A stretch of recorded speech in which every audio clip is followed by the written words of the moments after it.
Hello everyone, and welcome to tonight's meeting of the Wharfdale Naturalist Society. Thanks once again to Anne for another incredible set of slides there. All those bumblebees, absolutely fantastic, and just about the right time for us to swat them all up in case they start appearing before too long, as I know some of them will. Well, tonight we've got a real treat in store. We've got two speakers, as you'll be able to see. Certainly one of the speakers I think will be very well known to some of our members, people who remember going for visits to Nethergill Farm up in the Dales. Will remember Chris, who used to be, I think no longer is, but used to be owner and manager of Nethergill Farm. Chris is now managing partner in Nethergill Associates, and that's a business management consultancy that's currently helping with the management of future farming uncertainties in the UK and in Europe, of which of course there are very many at the moment.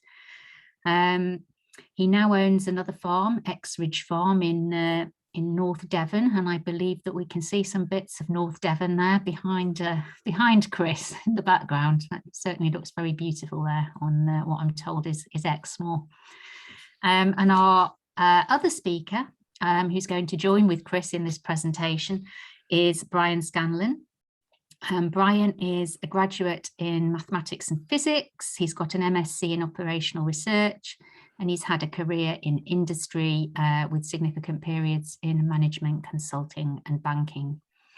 But far more interesting than those facts about Brian is a little snippet that I picked up in the conversation that we had together immediately before this introduction, in which Chris told me how he came to meet Brian originally. And the story is that Chris wanted to know the most cost-effective means of cutting up a pig carcass. And it turned out that Brian was able to use the maths and physics of blast furnaces, or a particular blast furnace, perhaps it was, in Wales, in order to aid with the mathematics necessary to work out that best way to cut up the pig. So I thought that was a really excellent little snippet that I thought I'd like to share with you. So our talk tonight is called Balancing Food, Farm and Nature. And without further ado, I will hand over to our speakers. Helen, thank you. Thank you so much, and thanks for the introductions. Let me just share my screen with you. Hopefully it'll all work. And then I'll try and go like. Now, I'm hoping that you can see that and that someone will tell me if you can't. It's all good, Chris. Thank you. Thank you. Good. Helen, thanks very much for the introductions. It is true that I met Brian in the late 80s or thereabouts, and we've worked together off and on since then. And we've worked particularly closely together over the last 3 or 4 years on this problem of food, farming and nature. There's presently so much important talk and critical discussion surrounding the connection of food, farming and nature. And what we've been doing over the last few years is actively analysing the relationship between two of those three elements, and that's farming and nature. And it is that journey that Brian and I have been on that we would like to share with you tonight. Is a journey where science, mathematics, and economics are juxtaposed. Now, I haven't done science, mathematics, or economics since I did A-levels in whenever it was I did them. So please don't be too frightened by that. But it's really important that we understand the foundation of what is going on at the moment and what can be done about the problems. So we're not going to see very many images of fauna, flora, or fungi. You will see some, but we're not going to scale the dizzy heights that we see from someone like Anne Riley. The knowledge that we're going to share with you tonight will show that there can be a really positive relationship between farming and nature, a relationship where we now know that there is a sweet spot, a point at which when farmers get their farming business right, they are at their most profitable and nature will be at its optimum. Now, I understand that may be counterintuitive. It may be against the received wisdom, but as you will hear, we live in a managed landscape in this country, and that is critical to understanding the relationship between farming and nature. We're also going to share with you the empirical evidence, or some of the empirical evidence, and also the standard laws of science. And that's, when we understand that, it gives us some real hope and enthusiasm for how we can cope with the future. So where do I start? Well, let's start with this title page. We've got the Wharfdale Naturalist logo. Fee and I have been a member for a long time, not as long as many, I guess, but certainly since I would think 2008 or 9 or something like that. But you've also got the Nature Friendly Farming Network on there. And if you get a chance, go onto their website, because they've got some really good stuff. And if you feel like it, join up. It is free. You don't have to pay anything to join. But the more members that the Nature Friendly Farming Network gets, the more clout it has with policymakers. So we've also got the sort of 3 images there of a beef Wellington, a sprayer, and a red squirrel, and we're going to go through that relationship, particularly between farming and nature. So Nethergill Associates, which is where Brian and I are working currently, we have looked at, over the last 2 or 3 years, over 100 farms, and we found out about this sweet spot, and we're going to report back to you on our findings from that. The next steps for us are another 100 farms to analyze over 2022. We've also been asked to produce or develop a web portal with an app. We're currently working on a peer-reviewed paper, and there are going to be some really interesting energy equations that are going to have to be calculated. The quality and quantity of energy going into farming, and the quality and quantity of energy coming out of farming in the form of food. So this evening, we're going to tackle all this the balance between food, farming, and nature by talking to you about the managed landscape, the history of it, the effect it has. We're going to look at a scientific and an objective approach to balancing food, farming, and nature. We're going to look at profitable farming and optimizing nature and the relationship between those two things, and randomness and equilibria. Okay, exciting stuff. The driving force for all these things is going to be energy. Energy is going to be the underlying theme for this evening. We're also going to be looking at the choices we as a society have to make, because they're not always simple. And I thought I would just share with you an Arthur C. Clarke quote: "A human judges can show mercy, but against the laws of nature, there is no appeal." As you will hear, nature only acts in a random fashion. We have to approach that in an objective way, not a subjective way. So I'm just going to tell you very, very quickly a little bit about where I am now, or where Fee and I are now, before I hand over to Brian. We are in mid to North Devon. We got Exmoor. If you look at the top right-hand image, Exmoor in the distance, and we live in an area where there are red deer, lots and lots of red deer. And then when we moved to Exmoor, we've introduced a herd of Dexters, and we've got these Texel Cross sheep, which are our cattle dog and sheepdog Pip is still working hard. I've retired and she hasn't. And the big image is one that Fee caught about 3 or 4 days ago, hair ice.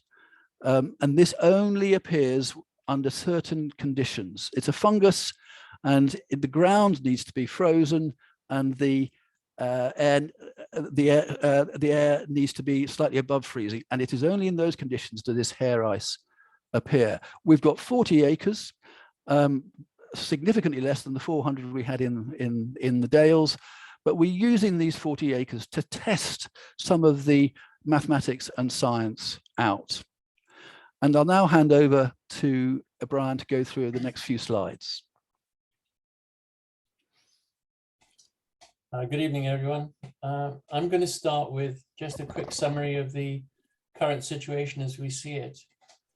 Not much since the 1950s has worked in farming. We've ended up with a large number of unprofitable farm businesses. There's evidence of declining biodiversity in that time, and things like water quality audits continuously turn out to be poor. So we're going to ask a couple of questions. Why is this? And what should be done about it?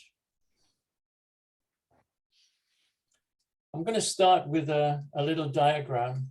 It's what I call a billiard ball diagram. Let me just explain what it is and why we put it in. If you can imagine food farming and nature as being three balls, where the balls represent in economic terms the size of the sector of the economy, and the black arms are levers about which the balls exercise the same amount of moment over the center. The farming times its black leg, the food times its smaller black leg, and nature times its rather larger black leg, all have the same turning moment about the center of that combined circle.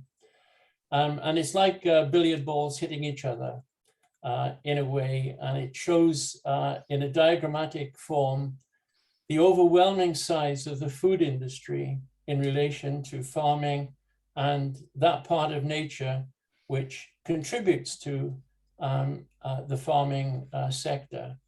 And as you can see, the farming sector is almost entirely captured by the food business. Many farmers will know that to their great discontent.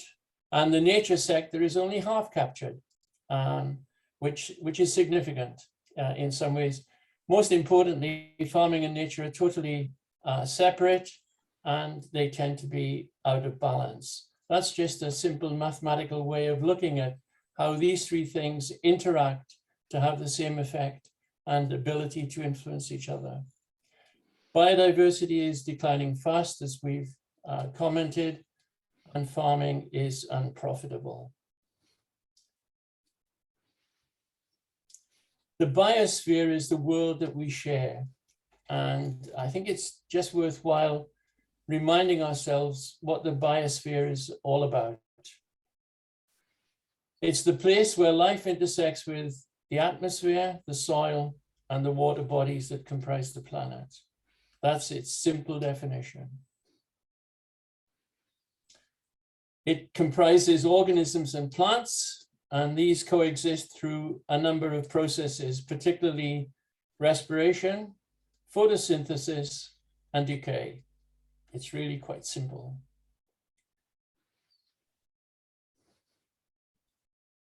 It comprises organisms, as I've said. These extract oxygen from the air, and they produce carbon dioxide through respiration. Plants will extract carbon and atmospheric CO2 from the air, and it'll return oxygen to the air. It also extracts hydrogen from water and nitrogen from soils. And then the decayed organisms and plants are recycled through the soil. Essentially, this is the background to the farming activities that take place. It's also worth looking at the biosphere from the standpoint of two cycles. First of all, the carbon cycle. Plants absorb sunlight. The photosynthesis process converts carbon dioxide and hydrogen into sugars, fats, and proteins. and respiration returns carbon dioxide to the atmosphere. Organic matter locks in carbon in a number of different ways. For example, in trees, the cycles can be measured in hundreds of years. But for hydrocarbon fuels, coal and hydrocarbons, the cycles are in millions of years. This is what the banker calls the borrowing short, lending long problem that we face in society. Carbon is locked in on a long cycle, and currently we're burning it on a short cycle. In banking terms, that's the way banks go bankrupt. The locked in carbon is released in an instant when those fuels are burned. And then the nitrogen cycle. Plants extract nitrogen from nitrates. A nitrate is some non-metal with an NO2 molecule attached to it. And these nitrates are in the soil. Bacteria in the soil would then convert one form of nitrogen to others. Decay produces nitrogen in the form of ammonia compounds. And those ammonia compounds are converted successively into nitrites, which is a molecule with an NO on the end, and then into nitrates. And bacteria and legumes will achieve that conversion. And about 95% of plant needs are produced in this way. Lightning also produces nitrates in the atmosphere, and rainfall will put these nitrates in the soil, and they account for currently about 5% of plant needs, at least in the present system. Let's look at the managed landscape, but from the standpoint of the history that we share and some of its constraints. And first are the constraints that come from geography, and these are sometimes surprising, but they're ever present in farming, because typically farmers are trying to offset the constraints as they see them. Latitude is the first constraint, and it's worth bearing in mind that on average, differences of 5% in latitude will deliver differences of 3 degrees centigrade in mean temperature. So the further north you go, the colder it gets, as you know, but there's a way of measuring it as a rule of thumb. And for elevation, for every 100 meters of elevation at 55 degrees north, the mean temperature drops by 1.5 degrees centigrade. And that's equivalent to moving north by 2.5 degrees of latitude at sea level. Rainfall at 55 degrees north, 350 to 750 millimeters seems to produce the best results for agriculture. And it's often not a problem to get numbers in that range. The Gulf Stream also has an effect. Moscow is on the same latitude as Glasgow, yet it's 6 degrees centigrade cooler. It doesn't seem a lot, 6 degrees centigrade when it's said that way, but when you realize that we're all worried about 2 degrees centigrade in terms of global warming, it puts it in some kind of perspective. When Chris was at Nethergill, we worked out that at 600 meters, he was equivalent to being at Bergen at sea level. And that's the kind of penalty that you're having to work with as a result of geography. But the history itself and the sequence of events have also had a big impact on our managed landscape. And let's start with the Saxons 1500 years ago. They were used to common land for grazing. They're known for their heavy plowing and the arable strips that they produced, and the free field system, which came subsequently a few hundred years later. Then we wait until the monasteries took a hand and were critical in the colonization of the more remote uplands, particularly in some of the places near where you are, in fact. And that laid the foundations of the wool trade, which in turn, of course, laid the foundations of the Industrial Revolution. The great cathedrals had a big impact a few hundred years later. Incentives to improve wasteland, thinking of Canterbury and the Rumney Marshes, Peterborough and the Fenland, Glastonbury, and the Somerset Levels, etc., all inspired by the great cathedrals and improvement of wasteland, and particularly the drainage of marshland. Then the great estates took a hand a few hundred years after that. A lot of woodland clearances to turn estates into profitable producers. And then the organization of parliamentary enclosures to make the management that much more effective. The three-field system and the strip system were quite ineffective in terms of people's time. And then came the great improvers, crop rotation, selective breeding, and mechanization. And finally, what we've called the forces. When guano was discovered in Chile in the 1800s, it was seen as a quick fix for improving fertility. Because the Germans were denied it initially, they put all their effort into producing it artificially, notably through the Haber-Bosch process for the production of ammonia and the compounds that came from it. It's interesting in looking at the forces to look at it from a banking perspective and related to the phenomenon of inflation. If you're providing nitrogen for free through artificial means, it's like providing increased money supply in the banking system, and the result is inflation. And it's interesting to think of inflationary effects on farming through the use of fertilizer. And finally, the world wars of the 20th century had a big impact because of the U-boat threat and the need to produce food at home, led to government support for agriculture, and between the wars and after the wars, price support through marketing boards until we entered the European Communion and the CAP regime took over. And now we're faced with what happens post CAP. So that's a quick scamper through the historical background, which has led to our managed landscape. And it's the managed landscape that we have to work with and make sense of in looking at the prospects and the future for farming. And the way we make sense of those, we're now going to, I'm going to take over, and Brian will interrupt when he thinks I've missed something out or has something else to add to it. So we're going to talk about the unavoidable physics and the chains that we have to endure, because these are standard laws that occur whatever happens. So what are they?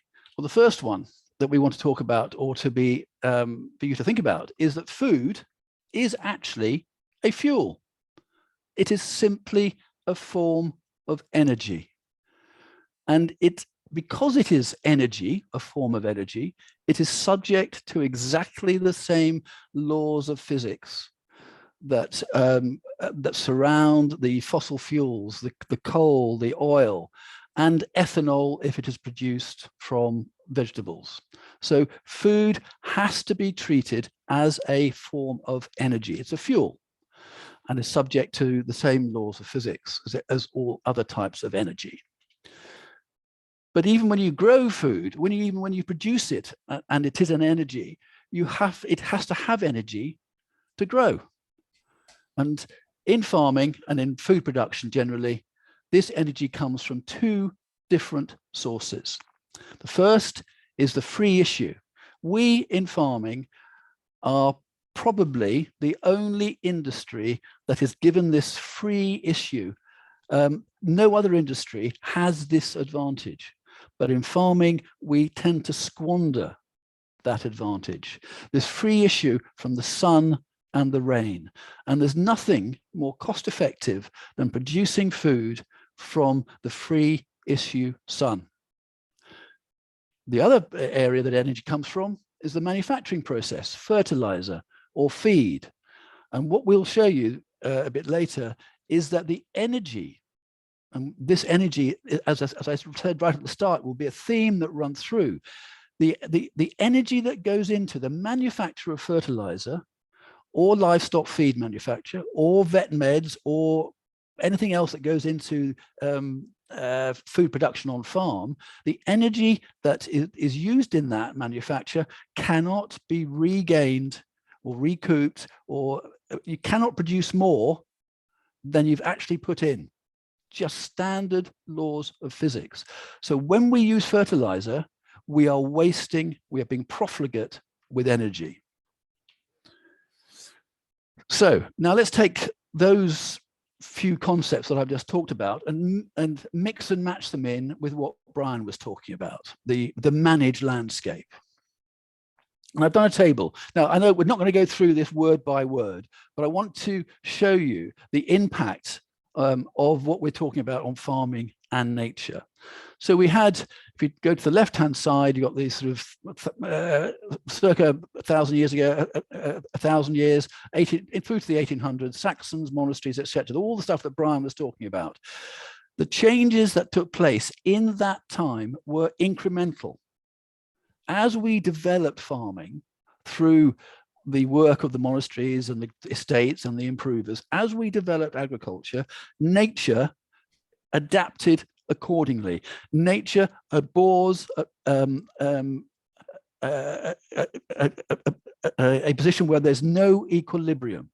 So as agriculture developed and it was working with nature, as we work across this table, you then understand what the laws of thermodynamics mean. When two natural systems come into contact with each other, they will in time find an equilibrium. Farming and nature were together in some sort of balance, some sort of equilibrium.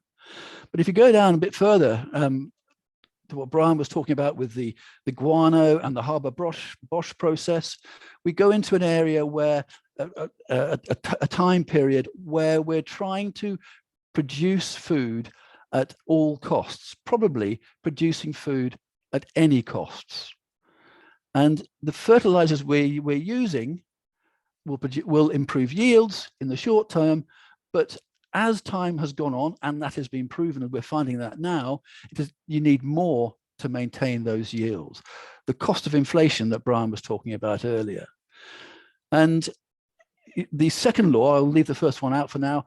The second law, which is what I was talking about earlier, you can't get more energy out than you put in. It is not possible. We will be and are being profligate with nature, with energy. Also to add that nature is, it will lose energy moving from one state to another. So every change that we make, we're losing energy. And as we know right now, in the time we are right now, energy is expensive and we're short of it. So we move down to where we are now. We're looking at reclamation by nature. Rewilding, and I'm not quite sure what the definition of rewilding is because it is used in so many different ways, but rewilding will be random. The third law of thermodynamics says you cannot get a pathway to an original point. So this is where what I was talking about earlier, this sort of our approach to conservation, should it be objective or subjective? The subjective approach will not work necessarily.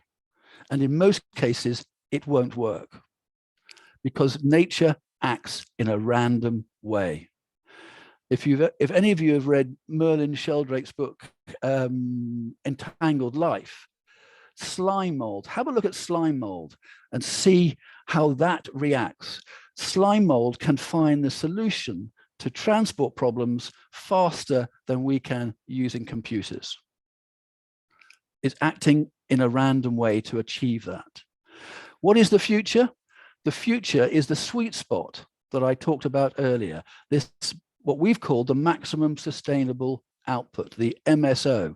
That is the point where farming and nature coincide. Farming will be at its most profitable and nature will be at its optimum at that point. And that is because we have a managed landscape, a landscape that over centuries had created some sort of equilibrium, and we have now gone into an unstable period where there is, or not enough, if any, equilibria at all. Other impacts on farming. So let's have a look at this free issue again.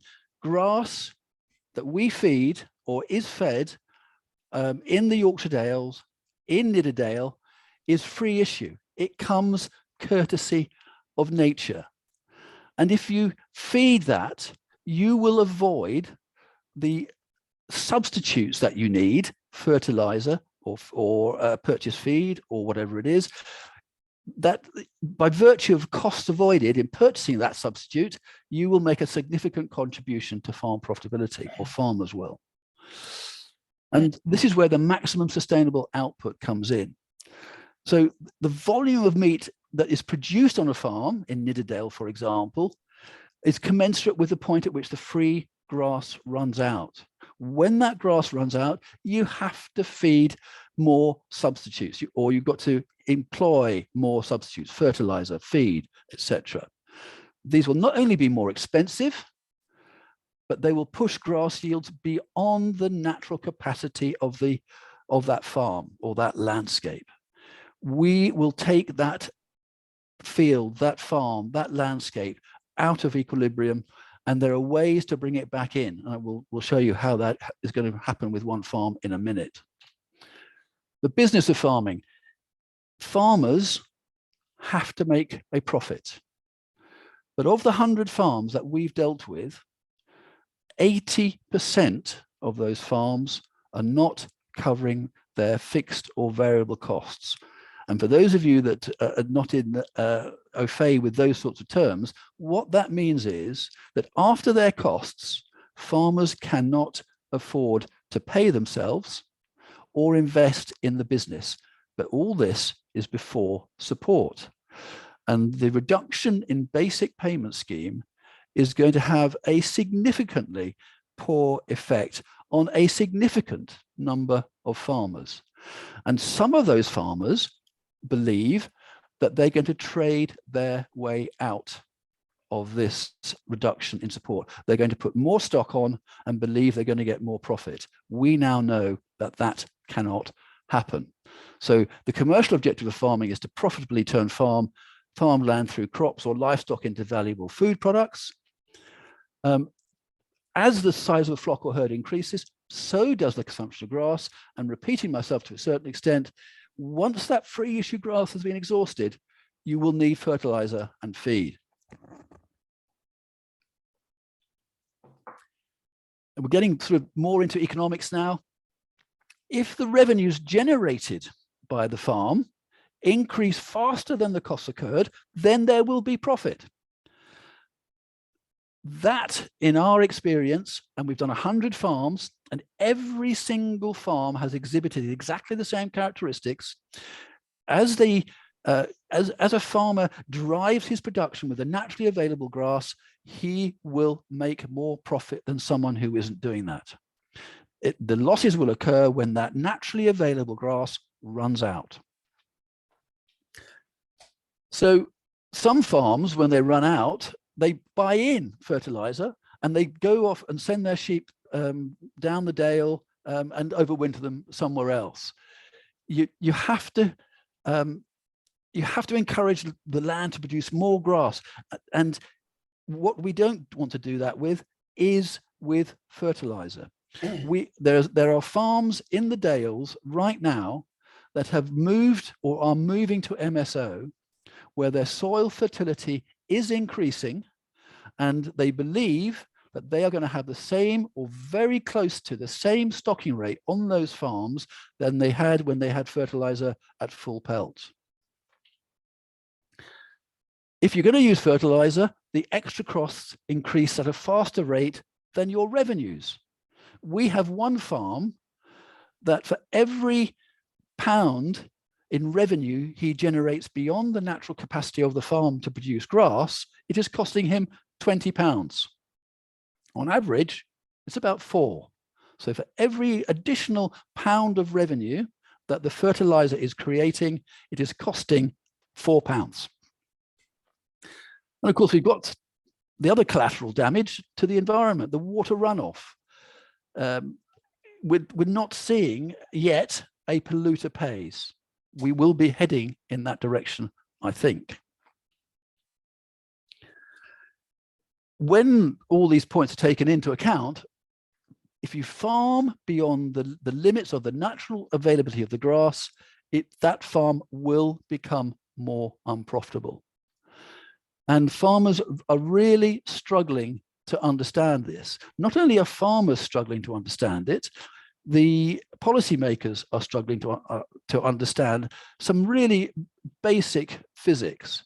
But not only are the farmers and the policymakers struggling to understand this, some, if not most, of the NGO conservation organizations are also struggling to come to terms with this, partly because the business models are predicated on support. So Yorkshire Dales and Nidderdale farmers are disadvantaged, as Brian was saying, by the high elevation, the precipitation, and the northerly latitude. We at Nethergill, when we were there, and this is a cow and calf at Nethergill, white-bred shorthorn with a red-belted Galloway on top. When we were at Nethergill, we would get sometimes between 100, 110, even 120 inches of rain in 1 year. So what we didn't do, we took a little while to learn it, we didn't try and correct the disadvantages we had. We just let the natural grass grow, and the more we let it grow under its own steam with the right stocking rate, the more stock we were able to keep. The collateral damage to the environment also puts additional costs on other businesses. We are beginning to work with utility companies who want to understand this MSO approach. So as we said earlier, food is simply energy that's drawn, in the case of livestock, from stock grazing grass. But there are conversion losses to recognize. If we could eat grass, we would be better off. What we do is we grow wheat or barley, and which is a type of grass, of course, and create and add value to that. The natural energy of the grass is greater than that of the meat produced. Second law of thermodynamics. So I'm going to hand back to Brian, and then when he's finished, we're going to look at a short video of a farm in Nidderdale.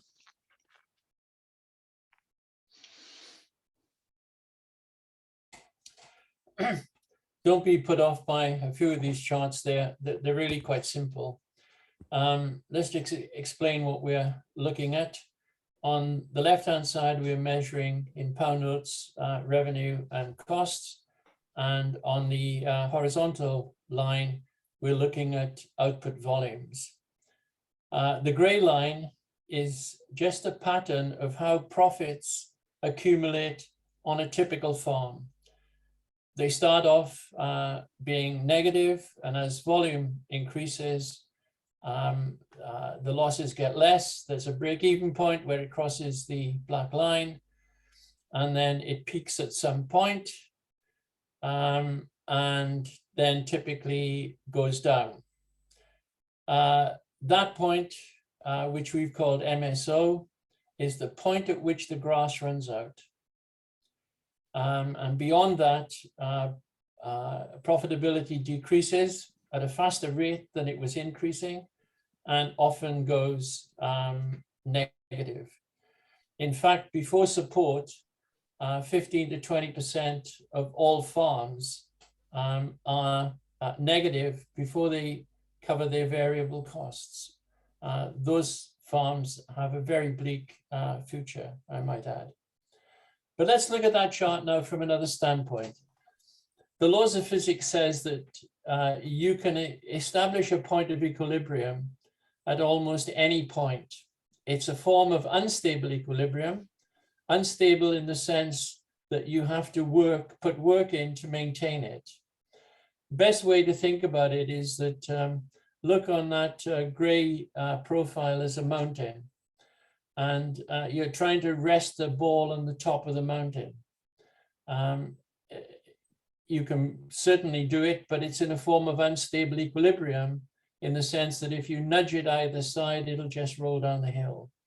The only form of stable equilibrium is right at the bottom, which is down there, which is our origins. It's now an unattainable point, but it's the only point of real stable equilibrium. Now we can establish equilibria at any point. So let's look at what happens on the longer slope. Between the two arrows, we could typically pick a point and say we'll try and establish an equilibrium at that point.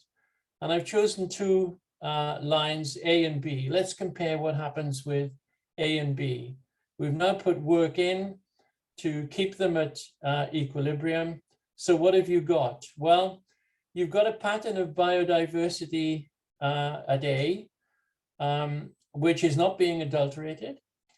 And it's consistent with maximizing profit. You've also got a pattern of biodiversity at B. You're still putting work in. In fact, you're putting more work in to maintain it, and you're making considerably less profit. In many ways, the choice that conservationists face is faced with a choice between A and B. Which do you choose? Well, the fact is the difference between A and B is only a different pattern of biodiversity. The advantage that A has is that at that pattern of biodiversity, you actually make more money, and it's got a lot of merit as a consequence. I would also add in, from an economic standpoint, if a farm or a self-declared farmer goes about his business and is offered free issue energy in the form of sunlight, rain, and other weather resources, I think he has a duty to try and maximize his use of that energy and not waste it. And that would argue that farmers should more happily seek to be at A than they would at B. If conservationists try to argue that B is a better pattern of biodiversity than A, then they also have to accept that someone needs to pay for the difference in terms of the loss of economic output that happens between A and B. And this is the background to some of the social choices I think we're going to be faced with in the future. Going beyond MSO, on the downslope, you can find points of equilibrium there, but at this point, you're starting to adulterate the environment anyway, and you're losing money faster than you can gain revenue. So why would you want to be there when you have an opportunity to run your farm at MSO?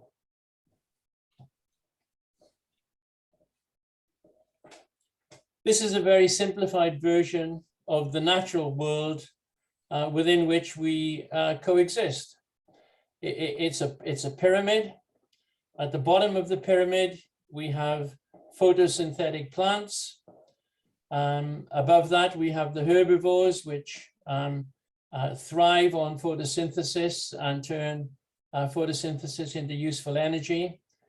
That provides food for the carnivores, which come on top. And at the very top of the pyramid, you have the predators that simply kill to survive. That's the ecosystem we have.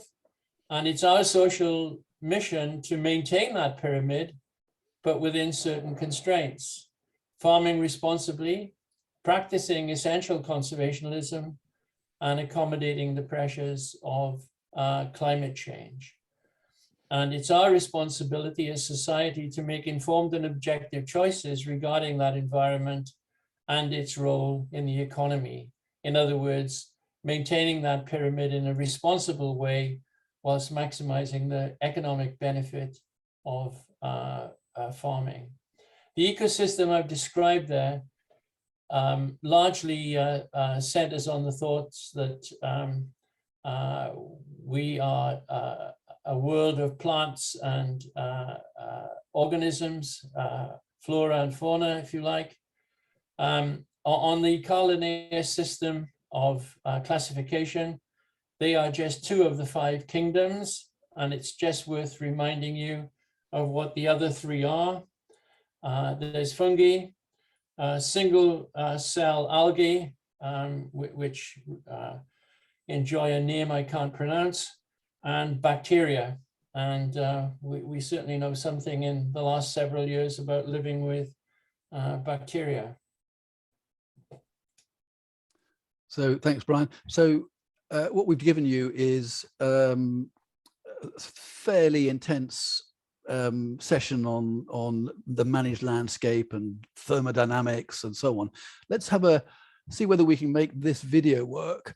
And what I'm going to do now is show you a farmer in Nidderdale who is actually putting into practice some of the concepts that we've been talking about this evening. This is a film that was commissioned by the Welsh Government, and I top and tail it, but you won't see much of me.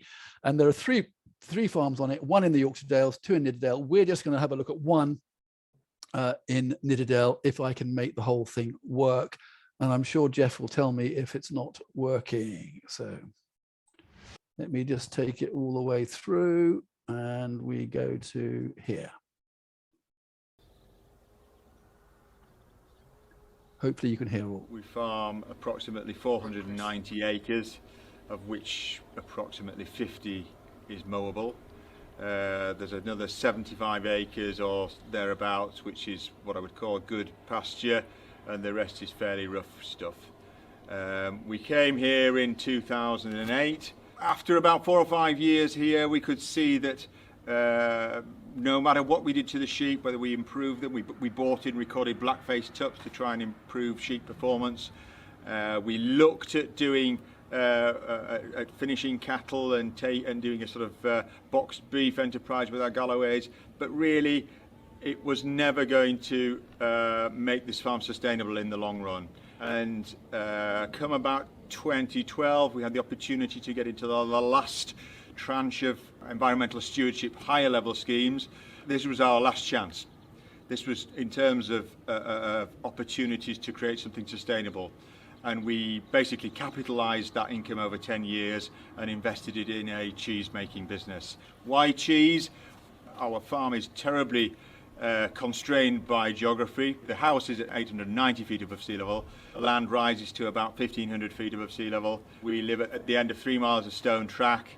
We have about 60 inches plus of rain annually. Our soils are peat over clay, really very marginal, poor ground. So we came to the conclusion that really, if we were going to do anything, we had to create an enterprise that added significant value, and that we looked to sell that in a premium market.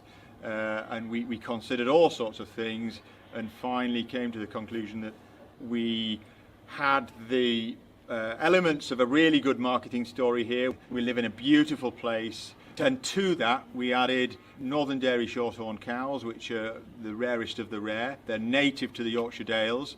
They're a dual-purpose breed. And we added a pre-war raw milk Wensleydale recipe to create what we hope is a unique product. Our cows calve in April, and they give a milk yield. They'll peak at probably 15 litres, 3 gallons, and by the end of September they'll be giving maybe a gallon, something like that, and we dry them off. So we make cheese while the grass grows, and therefore it's important that we look after our grass, that our grass is diverse. We have no monoculture perennial ryegrass swards. We can't reseed. We are trying to encourage what some people would regard as weeds, but they are really, we're trying to make a diverse sward. And we know from science that contributes towards the flavours and aromas of the cheese in the end. And we aimed high. We wanted to sell our cheese as a premium product, and we think we've achieved that. We're selling it at a price that we have asked for, not that the market has dictated to us. And there is more demand for our cheese than we can supply. We're selling into Neal's Yard Dairy in London, and we're selling to the Courtyard Dairy at Settle and to local shops as well. What we have here is our milking parlour. It's a 1930s design, 6 abreast milking parlour. We milk about 30 cows at the moment in about an hour and a half. Without significant preparation, because remember we're making raw milk cheese. The reason we make raw milk cheese is because if we didn't, the cheese would lack the flavour that is imparted by the grass and the herbs and the diverse diet that our cows eat. This parlour is a lovely place to work. We've got a fantastic view out of the back there. We only milk once a day because we don't have the labour to milk twice a day. And our cows give a very low yield of milk, therefore our cheese is priced at a premium to make it viable.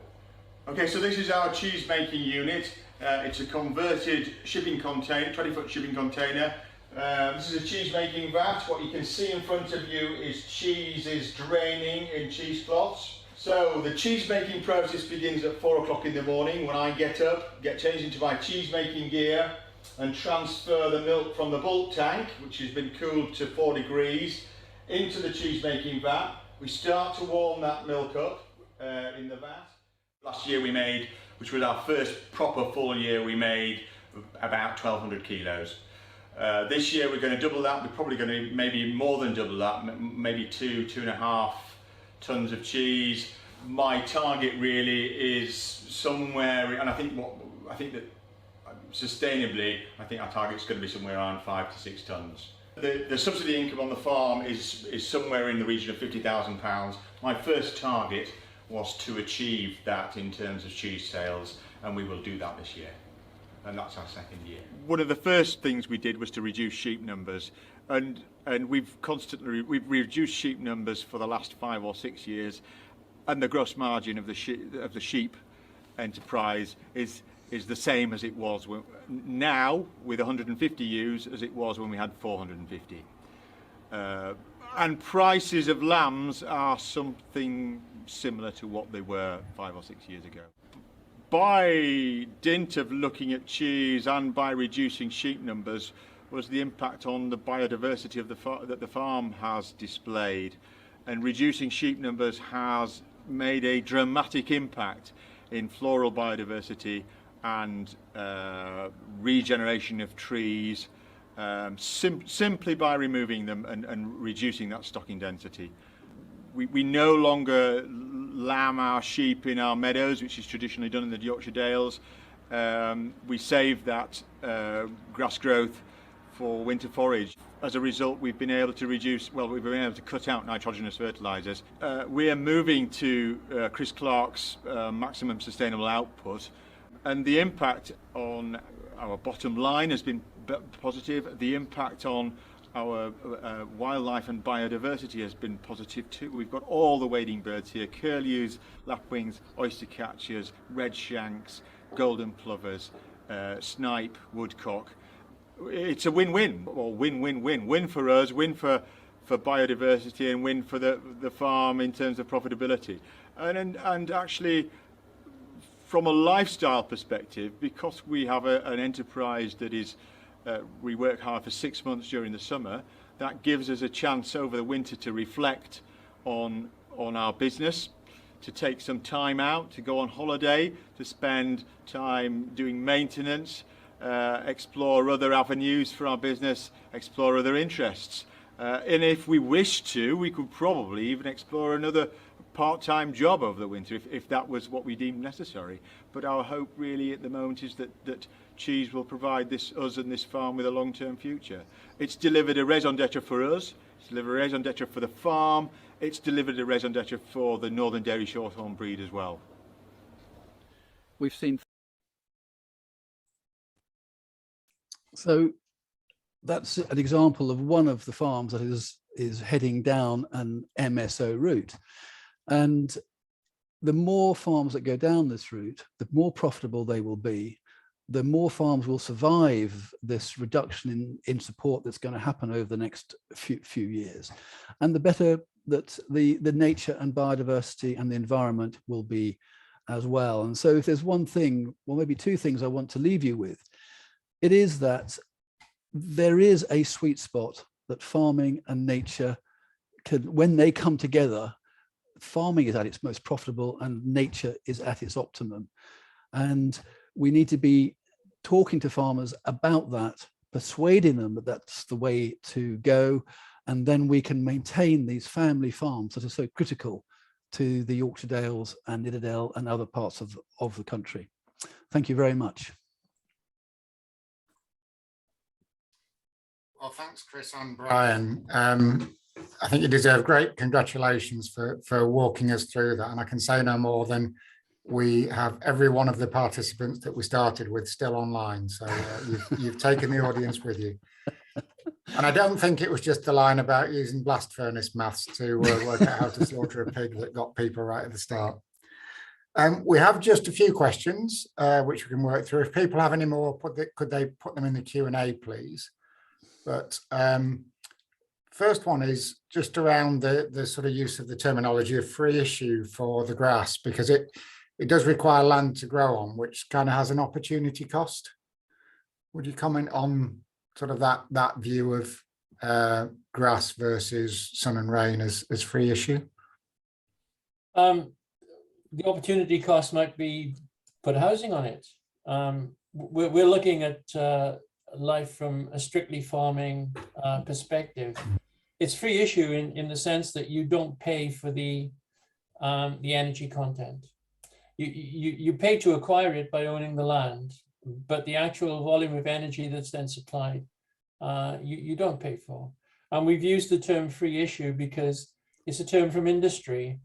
When industry's doing its product cost accountings, when you're making an automotive vehicle or something like that, there are items which are so numerous and almost insignificant, yet vital in engineering terms, that absorb a lot of accounting energy if you treat them as equal to an engine block or a chassis or a clutch. We're talking about the fasteners and the washers and all these kind of things.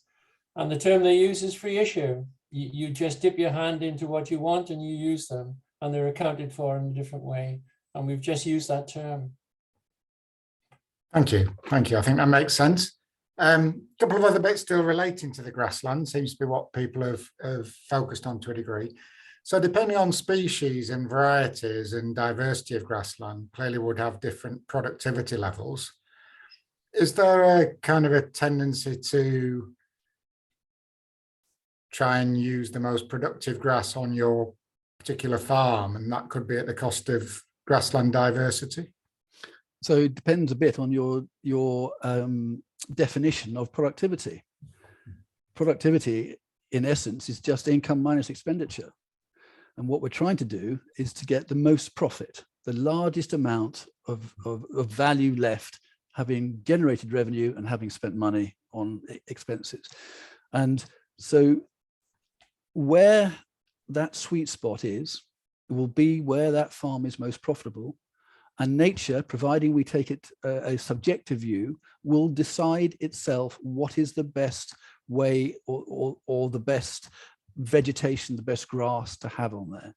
This concept that we can have perennial ryegrass or Italian ryegrass producing more and more grass is flawed. It's a mistake to think that you've got a choice with grass varieties, that there'll be one variety that nature will prefer in every habitat. You've got to live with that. The second law of thermodynamics says if you don't like that grass and you want another variety, you've got to put more work in and more energy to maintain it. And if it doesn't produce more energy or more benefit, what's really the point? Okay, thank you. Year by year then, growing conditions vary. How do you kind of get at what would make sense, surely, to farm a kind of steady stocking density, or potentially growing gradually if nature is recovering, when you get good years and bad years? Do you have to aim for kind of a pessimistic yield, or how does that work? So we talked this evening about the MSO, the maximum sustainable output, being a point. in fact, as Brian showed on that mountain chart, it is like balancing a ball on top of a mountain. And some years you'll have a lot of grass, and some years you won't have enough grass. And so in effect, you're never ever going to get rid of all the vet and med. There'll be welfare reasons why you can't do that. You're never going to get rid of all the purchased concentrates. There'll be periods of time when the weather has been bad where you need to have this feed, or you may well have to buy in additional forage or additional hay from other farms. So it won't be a point, it will be a zone that we want to be trying to achieve within a farm management system. Thank you. Moving away from just the grassland, lovely question this one, I think, but then I'm not having to answer it. At what point does returning to the use of heavy horses replace the cost of tractors? Over to you, Brian. Well, it is really about horsepower, and you need about 40 horsepower to do the sort of work to make the most of the mechanization opportunities. If the horses come with profligate manure, you can probably make a case for it, but I don't see the horse replacing the tractor, because there is a natural productivity of mechanization that will come from a tractor. The biggest problem really is you don't want a 350 horsepower tractor. Yeah, and there's a lot of research currently being undertaken within the industry to move to hydrogen or electric based tractors. So we don't lose that productivity, but we still maintain the renewable energy. The quality of energy going in will be as good as it possibly can be. Excellent, thank you. And the last one then about food production quantities. So if we end up at MSO, which in many cases I think is less production Always than at the moment, how do we keep enough food to feed this country or the world? So Jeff, local to Wharfdale Nats is a guy called Professor Tim Benton, and he is in Ilkley, and he has written a paper called The Paradox of Productivity, and he is showing very clearly that the more we produce, the more it costs us in all sorts of ways that have never been costed into food production before. And we can choose one: health. And I think, I can't remember the exact numbers, but I think 80% of the food globally is now based on 5 different cereals. And so this, we're relying on this monoculture, which not only affects the exterior, if we can call it that, environment, but it infects our interior environment, the gut flora and fauna within us. And so we have poor health.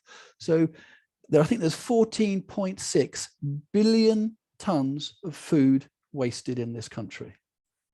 We can start by moving down the direction of not wasting so much.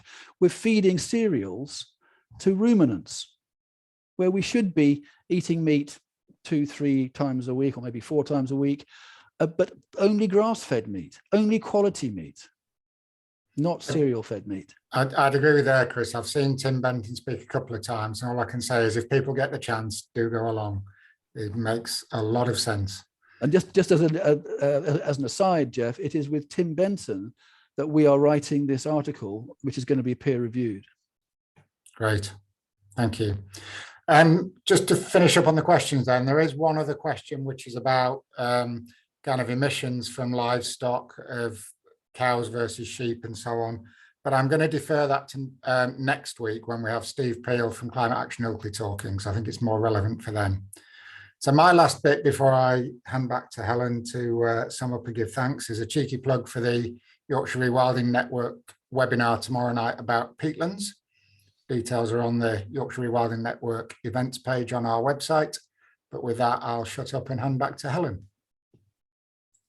Thank you very much, Jeff. And Thanks so much to both Chris and Brian for what I think it's fair to say is an unusual presentation for Wharfdale naturalists, but so incredibly interesting. I think it was such a wonderful reminder of the sort of bigger framework, the bigger picture into which our environmental and wildlife related concerns have to fit. You know, the picture of the laws of physics, the picture of the cycles of energy, the cycles of chemical processes and so on, that we have to think in terms of when it comes to trying to figure out what on earth we're going to do about the mess we've got ourselves into. And I've thought it was incredibly illuminating to see you sort of zoom the picture out from the sort of more kind of detailed, you know, species related perhaps concerns that we're often very focused in on. So absolutely wonderful. Thank you so much, both of you, for coming. And I'm so pleased about that. A blast furnace in Wales, which has led to such a productive partnership. As Jeff has mentioned, we'll have Steve Peel speaking to us next week about, I think the title is something like Climate Change, What Can We Do? The simple questions, difficult answer, I rather suspect, but we shall see. I think there'll be a very, very interesting talk. And if I can just finally mention, I'm going to exploit my own position here to put in a plug for a walk that will be taking place this coming Saturday, Staveley Nature Reserve, a bird walk. If anyone would like to come, we're meeting 10 a.m. On Saturday at the reserve. Okay, thank you very much. Good night.